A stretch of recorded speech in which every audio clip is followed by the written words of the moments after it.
এখন আমরা বানাতে যাচ্ছি বিফ র্যাপ স্যান্ডউইচ। এটার জন্য তেলের মধ্যে আগে হালকা বিফটাকে ছেঁকে নিচ্ছি, তারপরে কেটে এটাকে ঢালবো। হালকা একটু ছেঁকে নিই আগে।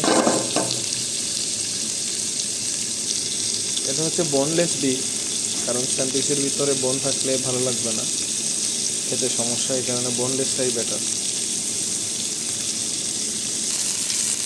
এক সাইড টাকা হয়ে গেছে, এখন অন্য সাইড ছেঁকে নিচ্ছি।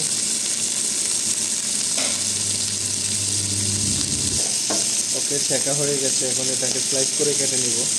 এখন বিফটাকে স্লাইস করে নিচ্ছি, পাতলা পাতলা স্লাইস করো। স্লাইস করার পর আমরা সেই র্যাপের জন্য রেডি করব। কাটা শেষ হলে সবগুলাকে আবার ওই প্যানের মধ্যেই আমরা তৈরি করব। তাই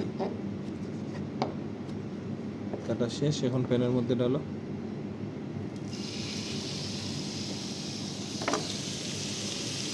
ওকে, এখন ক্যাপসিকাম ডালো এটার মধ্যে। Mix capsicum slice, onion. Okay, done. Okay, অনিয়নটা ডালো, হয়ে গেছে, এখন মিক্স করো।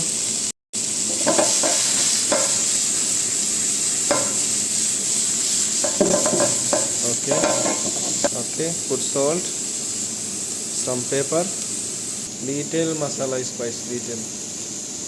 Done. Mix. Little soya sauce, very little soya sauce. Put now.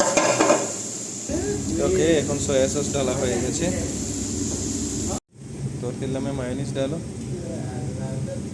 ওকে, ডান। চিজ ডালো, চিজ ডালা শেষ, এখন ওইটা ডালো। ডালো ডালো।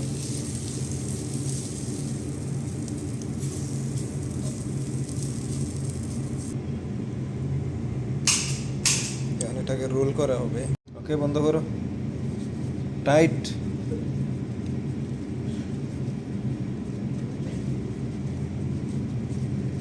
ইয়েস, ডান। সেম প্যানের মধ্যেই আমরা ছেঁকে নিচ্ছি।